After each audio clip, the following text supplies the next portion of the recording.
Hello friends, welcome to my study channel R K exam classes में आप सभी का स्वागत है।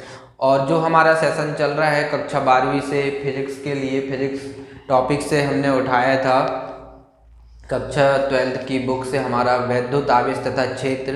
तो आज जो हमारा सेशन है और आज जो हमारा लेक्चर है वो है वैद्युत क्षेत्र तथा आवेश यूनिट के न्यूमेरिकल क्वेश्चन, जो कि MP board exam, IIT, JEE और नीट के लिए बहुत ही इम्पॉर्टेंट क्वेश्चन है। आज हम उन क्वेश्चन को सॉल्व करेंगे और ये भी जानेंगे कि न्यूमेरिकल क्वेश्चन को कैसे सॉल्व किया जाता है, क्योंकि मैक्सिमम बच्चे क्वेश्चन को सॉल्व करने में बहुत सारी प्रॉब्लम को फेस करते हैं। तो आज मैंने स्पेशली वह वीडियो उन्हीं स्टूडेंट्स के लिए बनाया है जिन्हें न्यूमेरिकल सॉल्व करने में दिक्कत जाती है।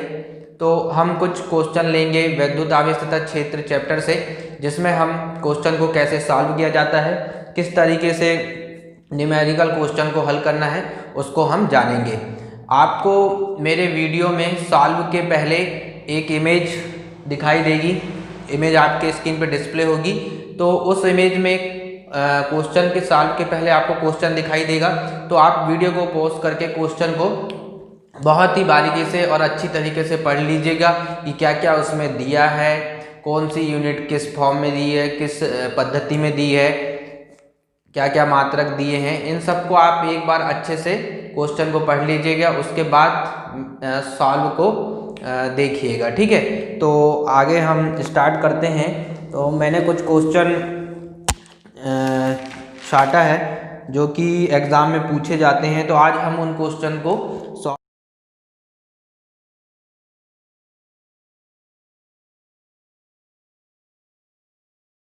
सॉल्व करेंगे। तो पहला मेरा जो क्वेश्चन है, पहला क्वेश्चन मैंने इम्पॉर्टेंट क्वेश्चन है जो लिया है, question number first. Question number first की इमेज आपको वीडियो के सॉल्व के पहले, जिस भी क्वेश्चन को मैं सॉल्व करूंगा उसके पहले आपको क्वेश्चन की इमेज मिल जाएगी। तो आप वीडियो को पॉज करके अच्छे से उस क्वेश्चन को पढ़ लीजिएगा। तो मैं स्टार्ट करता हूं।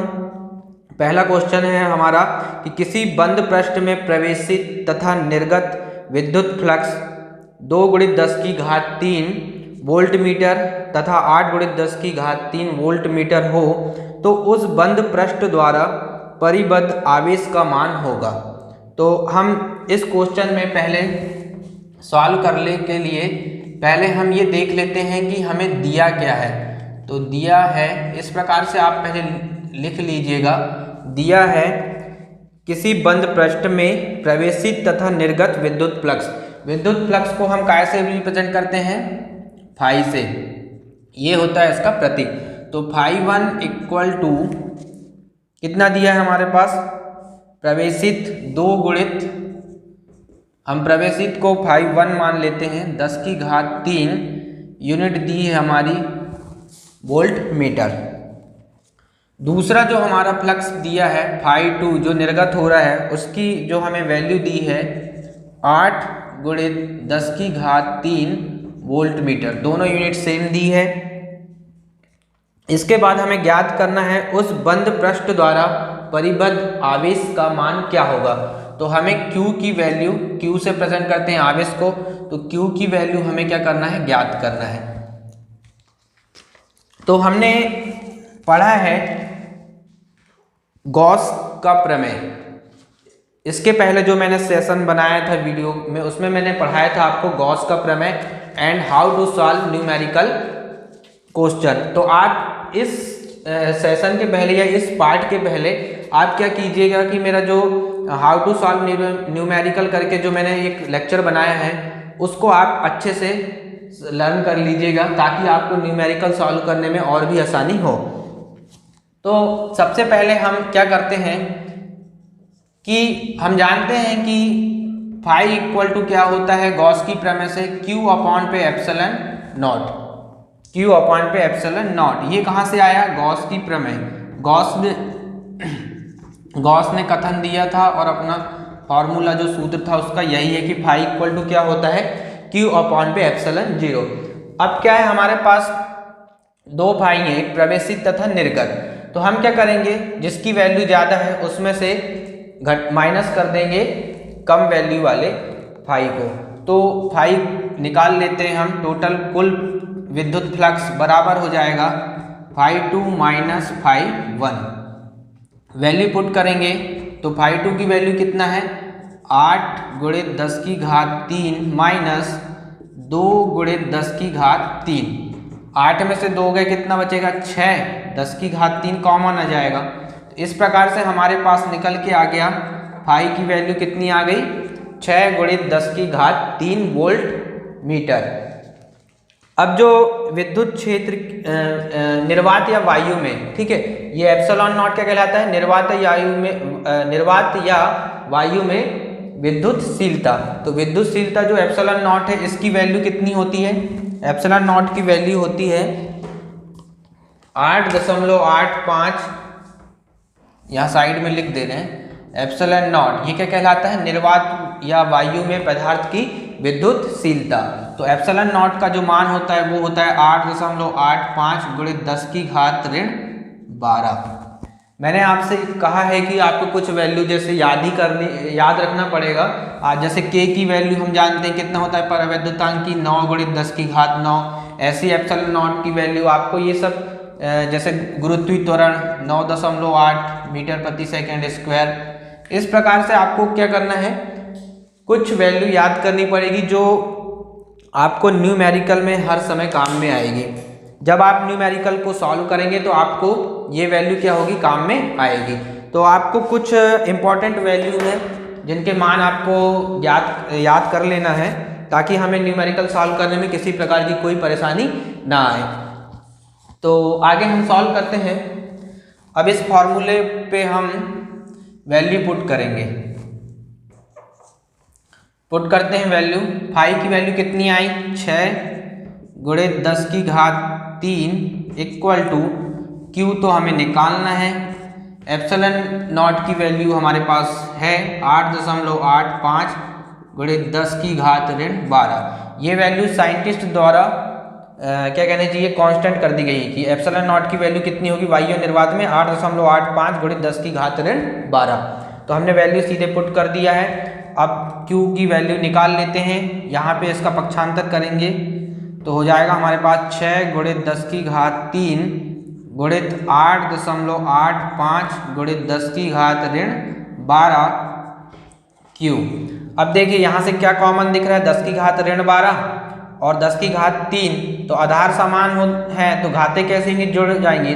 तो ऋण 12 धन 3 कितना बचा ऋण 9। तो हमारे पास मान कितना हो गया यहाँ पे 6 × 8.85 × 10⁻9 Q, मतलब आवेश का मान। जब हम इस पूरी वैल्यू को सॉल्व करेंगे तो हमारे पास जो आंसर आएगा वो कितना आएगा 0.05 माइक्रो कूलाम आवेश की वैल्यू आ जाएगी। आवेश का मान हमसे पूछा गया था तो 0.05 माइक्रो कूलाम ये हमारे पास क्या आ जाएगा, इस क्वेश्चन का आंसर आ जाएगा। तो सिंपली है, हमें क्या करना है, केवल फार्मूला पहले याद रखना है। जैसे फाई इक्वल टू Q/ε0 होता है, ये कहाँ से आया, गॉस की प्रमेय से हमें पता है। हमसे क्या पूछा था, जैसे हमें विद्युत फ्लक्स के मान दिया था, प्रवेशित तथा निर्गत विद्युत फ्लक्स का क्या दिया था, हमें मान दिया था। तो हमसे पूछा गया था कि आप आवेश का मान निकालिए। तो हमने सिंपली क्या किया, गॉस की प्रमेय का फॉर्मूला हमें याद था कि फाई इक्वल टू क्या होता है Q/ε0। तो हमने क्या किया, पहले कुल फ्लक्स निकाल लिया φ2 माइनस φ1, ज़्यादा वाले से हमने कम वाले को घटा दिया। तो हमारे पास टोटल विद्युत फ्लक्स निकल के आ गया 6 × 10⁻³ वोल्ट मीटर। इसके बाद हमने क्या किया, डायरेक्टली वैल्यू इस फॉर्मूले में हमने पुट कर दिया। तो हमने वैल्यू पुट किया और आवेश का मान निकल के आ गया। तो आपको सिंपली इसी पैटर्न में, इसी तरीके से आपको न्यूमेरिकल को सॉल्व करना है। बस कुछ वैल्यू है जैसे आपको याद रखनी है, जो इम्पोर्टेंट आपको अपनी बुक में एक चार्ट में मिल जाएंगी। फर्स्ट पृष्ठ पे ही मापन वाला जो अध्याय स्टार्ट होता है उसके पहले ही आपको बहुत सारी इंपॉर्टेंट वैल्यूज दी होंगी। तो उन वैल्यूज़ को कम से कम आप याद कर लीजिए ताकि जैसे इलेक्ट्रॉन पर आवेश कितना होता है पूछा गया आपसे, तो कितना बताएंगे आप 1.6 × 10⁻⁻⁹ कूलाम। इस प्रकार से बहुत सारी वैल्यू है जो आपको याद रखनी है, जो आपको न्यूमेरिकल सॉल्व करने में आपके काम आएंगी। आइए आगे हम नेक्स्ट क्वेश्चन देखते हैं। Question number 2।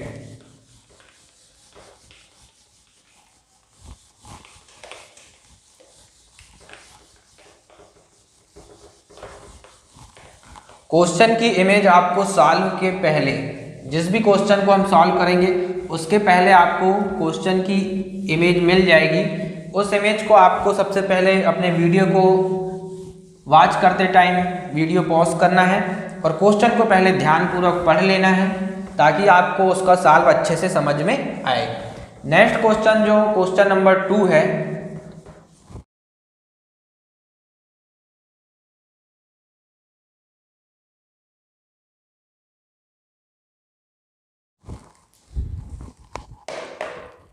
उसमें हमें दिया है क्वेश्चन नंबर 2।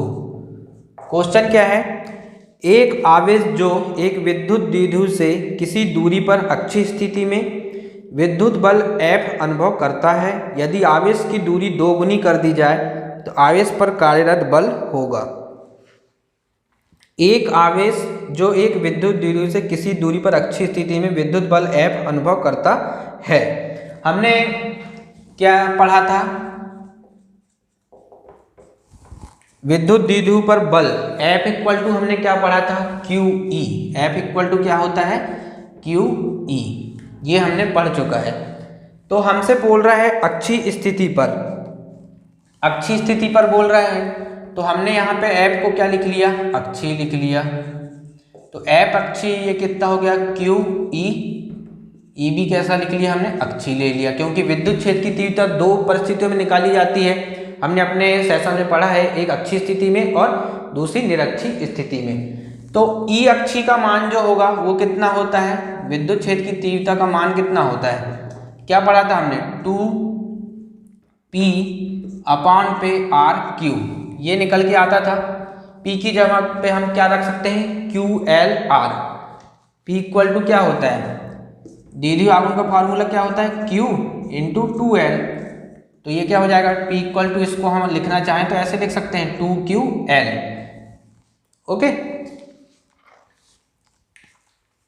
अब जो उसने अपने क्वेश्चन में कहा है, यदि आवेश की दूरी को 2 गुनी कर दी जाए, मतलब जो ये वाली वैल्यू है, कौन सी वाली वैल्यू, ये वाली वैल्यू, इसको यदि क्या कर दें, बोल रहा है 2 गुनी कर दी जाए तो आवेश पर कार्यरत बल होगा।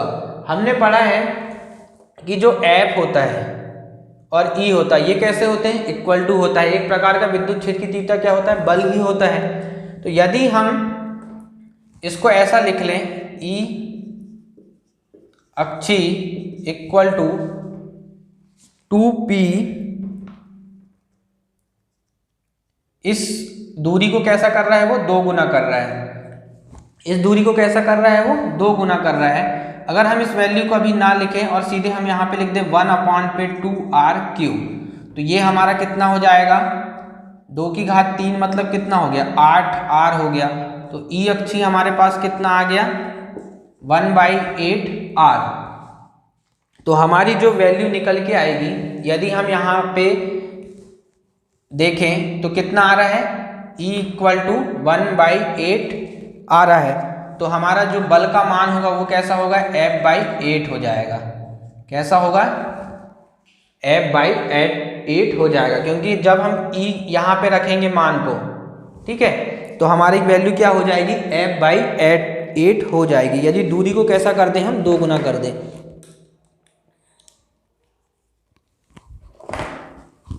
इसको हम एक बार और अच्छे से समझ लेते हैं।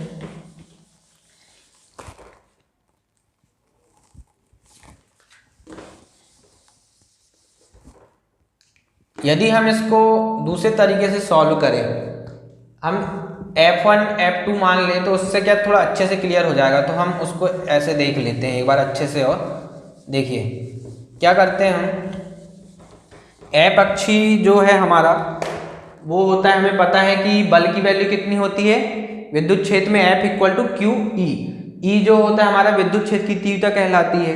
तो F अक्षी बराबर, इसको हम F अक्षी ले लेते हैं और इसको ले लेते हैं F2।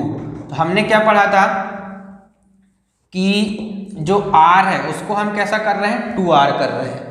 R को हम 2R कर रहे हैं, ये होता है R3, ये भी होता है R3। तो F1 अपॉन पे F2 इक्वल टू क्या हो जाएगा, ये R3 से R3 कट जाएगा और 2 की घात 3 कितना हो जाएगा, 1/8। तो हमें इस नवीन बल की वैल्यू चाहिए थी, तो F2 को इधर पक्षांतर कर देंगे तो F2 इक्वल टू कितना हो जाएगा, F1/8। इस प्रकार से यदि हम सॉल्व करेंगे तो ये हमें बहुत अच्छे से ज़्यादा समझ में आ जाएगा। ओके, इस क्वेश्चन को सॉल्व करने के पहले आपको क्या करना है, इमेज को वीडियो में पॉज करना है और क्वेश्चन को बहुत ध्यान से समझना है। उसके बाद ही आप क्या करेंगे, क्वेश्चन को सॉल्व करना स्टार्ट करेंगे या समझेंगे। तो क्या होगा, आपको क्वेश्चन एक बार अच्छे से रीड कर लिया तो वैल्यू आपको पता चल जाएगी कि क्या क्या दिया है और हमें क्या निकालना है। आगे जो हमारा नेक्स्ट क्वेश्चन है, ये सारे क्वेश्चन इतने इंपॉर्टेंट हैं जो IIT JEE और नीट एग्जाम में पूछे गए हैं। तो आपको इन क्वेश्चन को तो सॉल्व करना ही है और अदर क्वेश्चन भी लगा के देखना है। मैंने अपने वीडियो में आपको बता दिया है कि न्यूमेरिकल को कैसे सॉल्व किया जाता है। हिंदी मीडियम वाले बच्चे हमेशा न्यूमेरिकल सॉल्व करने से डरते हैं और शायद स्कूल में भी उन्हें न्यूमेरिकल पढ़ाया नहीं जाता, थ्योरी पढ़ा दी जाती है। तो आप मेरे वीडियो में बहुत अच्छे से न्यूमेरिकल को समझे, मैंने बहुत ही बारीकी से आपको समझाया है।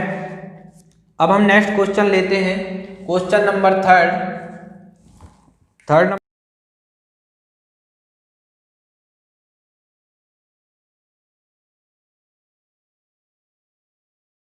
नंबर का क्वेश्चन आपको, क्वेश्चन के सॉल्व के पहले मैं बार बार कह रहा हूँ, क्वेश्चन के सॉल्व के पहले आपको क्वेश्चन की इमेज मिल जाएगी। वीडियो को पॉज कीजिए और क्वेश्चन को बहुत ध्यान से समझिए। क्वेश्चन है हमारा, 10 सेंटीमीटर त्रिज्या के अचालक गोले को 6 माइक्रोकूलाम आवेश दिया जाता है। केंद्र से 5 सेंटीमीटर दूरी पर विद्युत क्षेत्र का मान होगा। तो सबसे पहले हम लिख लेते हैं 10 सेंटीमीटर की त्रिज्या दी है। त्रिज्या को हम काय से रिप्रेजेंट करते हैं, R से। तो इसको लिख लेते हैं हम 10 सेंटीमीटर। इसके बाद दिया है हमें आवेश Q की वैल्यू कितनी होती है, दिया है 6 माइक्रोकूलाम दिया है। इसके बाद केंद्र से 5 सेंटीमीटर दूरी पर विद्युत क्षेत्र का मान होगा। केंद्र से भी दे दी है, छोटी दूरी भी दे दी और बड़ी दूरी भी दे दी। तो हम इसको कैपिटल R मान लेते हैं और छोटी वाली दूरी को हम केंद्र से क्या मान लेते हैं, जो हमें दिया है 5 सेंटीमीटर। और हमसे पूछा गया है विद्युत क्षेत्र का मान होगा। सबसे पहले तो देखिए, सेंटीमीटर कौन सी इकाई है, CGS पद्धति है। माइक्रोकूलाम भी दिया है और ये यहाँ पे सेंटीमीटर दिया है। तो पूरी इकाई को हम क्या करते हैं, इंटरनेशनल स्टैंडर्ड यूनिट, जिसे हम बोलते हैं SI यूनिट में पहले हम इसे कन्वर्ट कर लेंगे। सबसे इम्पॉर्टेंट, क्वेश्चन को सॉल्व करने से इम्पॉर्टेंट सबसे पहले हमें ये देखना है कि हमारी जो यूनिट है वो काय में दी हुई है। यदि ये यूनिट SI में नहीं दी है तो अब पहले हमें क्या देखना है, ऑप्शन में देखना है कि आंसर किस में पूछा गया है। यदि SI यूनिट में आंसर पूछा गया है तो आपको पहले कन्वर्ट करना पड़ेगा, उसके बाद ही आपको क्वेश्चन को सॉल्व करना है। तो सबसे पहले हम सेंटीमीटर को मीटर बनाएंगे। तो क्या करना पड़ेगा, 10 की घात ऋण 2 से क्या कर दीजिए, गुणा कर दीजिए। सिंपली 10 की घात ऋण 2 का गुणा करेंगे तो क्या बन जाएगा, मीटर बन जाएगा। इसके बाद माइक्रोकूलाम, तो 6 गुणित 1 मीटर में 10 की घात ऋण 6 माइक्रो होता है, ये हमें पता है।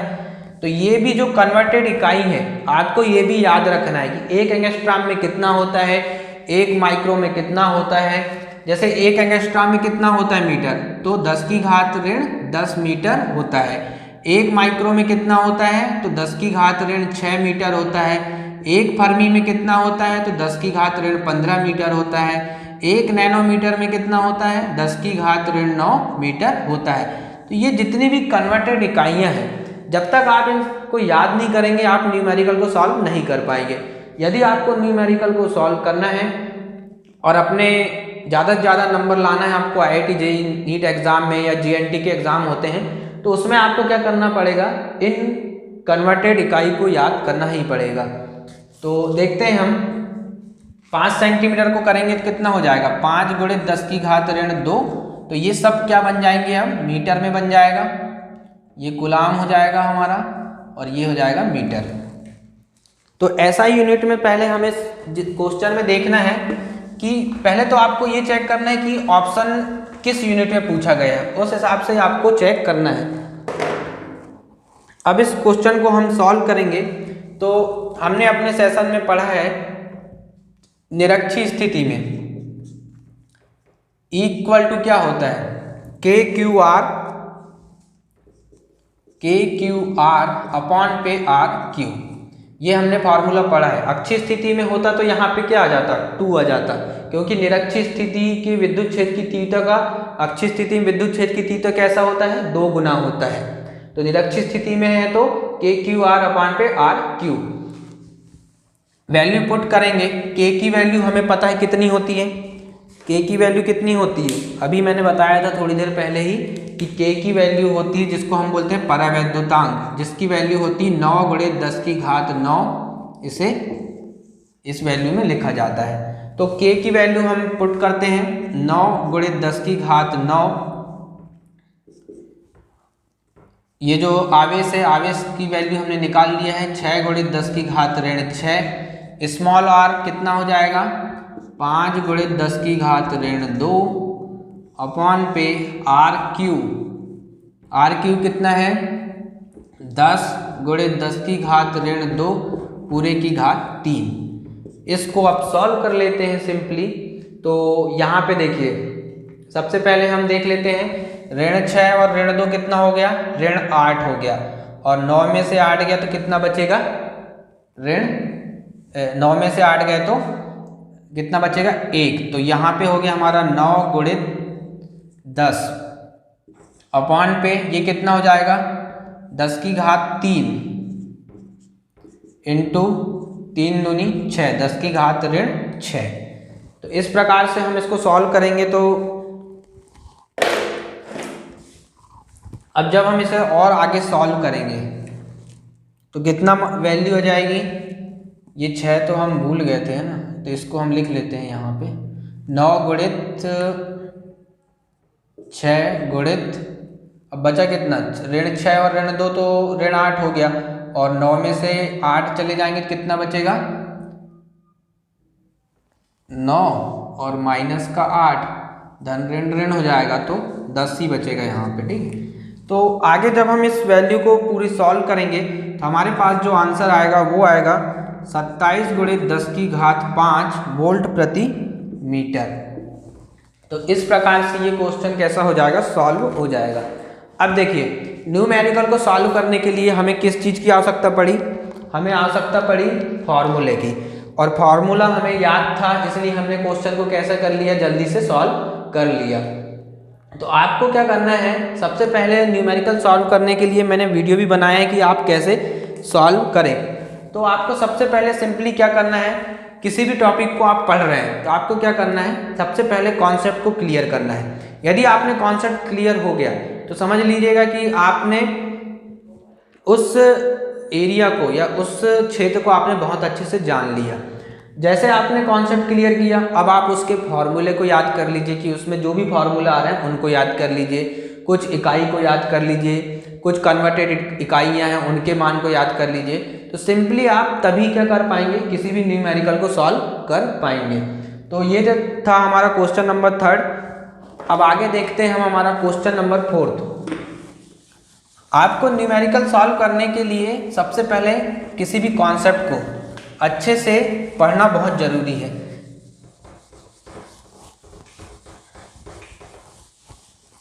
क्वेश्चन नंबर 4 देखते हैं हम।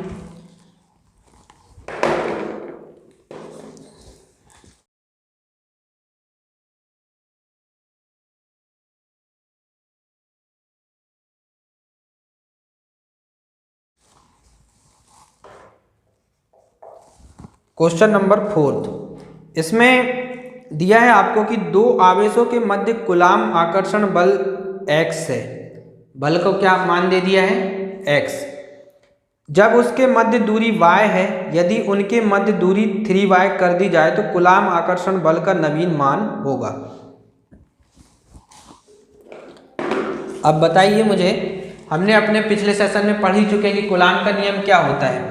F इक्वल टू के Q1 Q2 अपान पे आर स्क्वायर, ये क्या होता है, कूलाम का नियम। कूलाम ने अपना नियम दिया था कि F इक्वल टू के Q1 Q2 अपान पे आर स्क्वायर। हमने अपने पिछले सेशन में पार्ट नंबर 2 या 3 में कूलाम के नियम को बहुत अच्छे से समझ चुके हैं। तो अब हमें क्या करना है, सिंपली हमसे क्वेश्चन पूछा गया है, हमें फॉर्मूला पे वैल्यू पुट करनी है। तो हमें क्या दिया हुआ है, दो आवेशों के मध्य कूलाम आकर्षण बल कितना है, x है। जब उसके मध्य दूरी y है, यदि उनके मध्य दूरी 3y कर दी जाए, दूरी क्या मतलब, दूरी की वैल्यू ये है, r को दूरी बोलते हैं। तो देखिए एक बल का मान x है, तो हमसे पूछा गया है नवीन बल का मान क्या होगा, तो हमने इसे x डैश मान लिया, नवीन बल को क्या मान लिया, x डैश।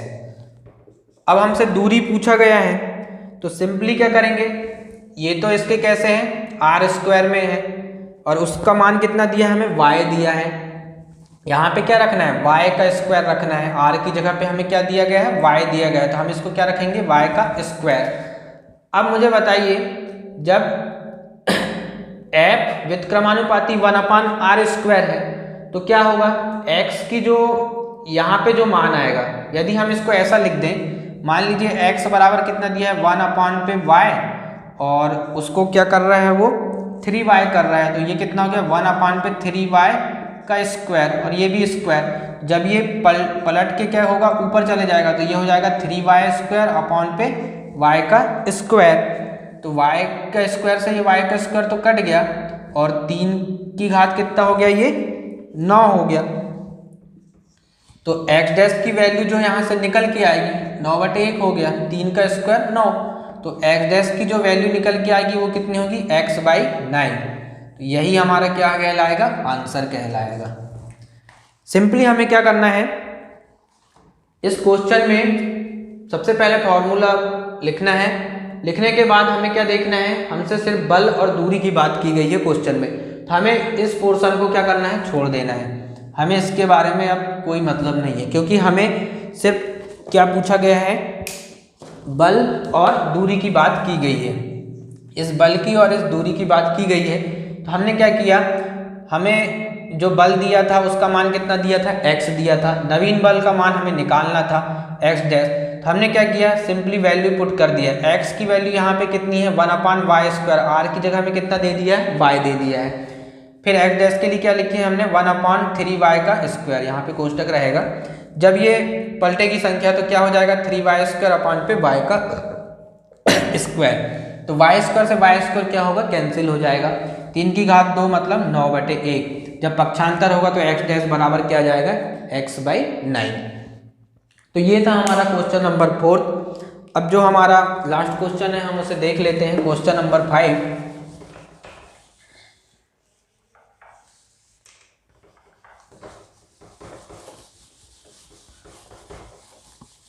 हर क्वेश्चन की इमेज आपको क्वेश्चन के सॉल्व के पहले मिल जाएगी, तो आप बहुत ध्यानपूर्वक क्वेश्चन को जरूर पढ़िएगा, उसके बाद ही सॉल्व को देखिएगा। नहीं तो आप डायरेक्ट यदि सॉल्व को देखेंगे तो आपको क्वेश्चन समझ में नहीं आएगा। अब देखिए क्वेश्चन नंबर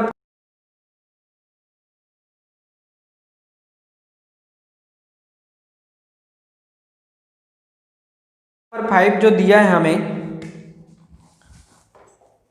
ये सारे क्वेश्चन वैद्युत आवेश तथा क्षेत्र यूनिट से रिलेटेड हैं, और ये बहुत ही इंपॉर्टेंट टॉपिक हैं और बहुत ही इंपॉर्टेंट क्वेश्चन है, क्योंकि ये question IIT JEE NEET exam में पूछे ही जाते हैं। मैंने वही क्वेश्चन चूज किया है जो एग्जाम में बार बार पूछे गए हैं। तो क्वेश्चन देखते हैं क्या दिया है।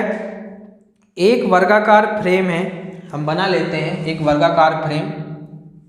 इस प्रकार से एक वर्गाकार फ्रेम दिया है, वर्ग की प्रत्येक भुजा कैसे होती है, बराबर होती है, जिसकी प्रत्येक भुजा की लंबाई कितना है, 10 सेंटीमीटर है।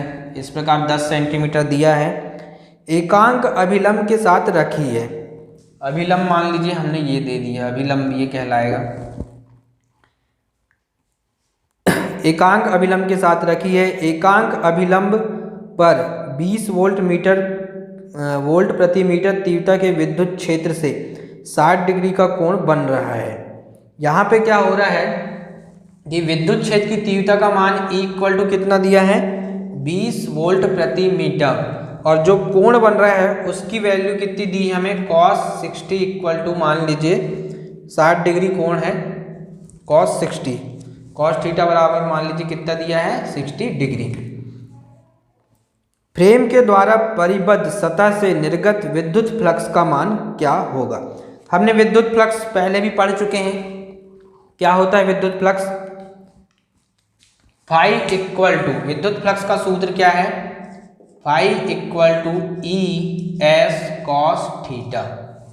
यहाँ पे फाई क्या कहलाता है, विद्युत फ्लक्स, ई क्या कहलाता है, विद्युत क्षेत्र की तीव्रता, एस कहलाता है संपूर्ण पृष्ठ का क्षेत्रफल, और कॉस थीटा जो फ्लक्स के साथ बनता है। मान लीजिए ऐसा कोई फ्लक्स निकल रहा होगा तो उसके साथ क्या बन रहा है, ये थीटा कोण। तो हमें क्या करना है, अब सीधे वैल्यू पुट करना है, क्योंकि हमसे क्या पूछा गया है, विद्युत फ्लक्स का मान होगा, विद्युत फ्लक्स का मान निकालना है हमें। तो E की वैल्यू तो हमें दे दी गई है, कितनी है, 20 है। सरफेस वर्ग का क्षेत्रफल, संपूर्ण क्षेत्रफल होता है ये, S मतलब संपूर्ण क्षेत्रफल, तो वर्ग का क्षेत्रफल क्या होता है, भुजा का वर्ग।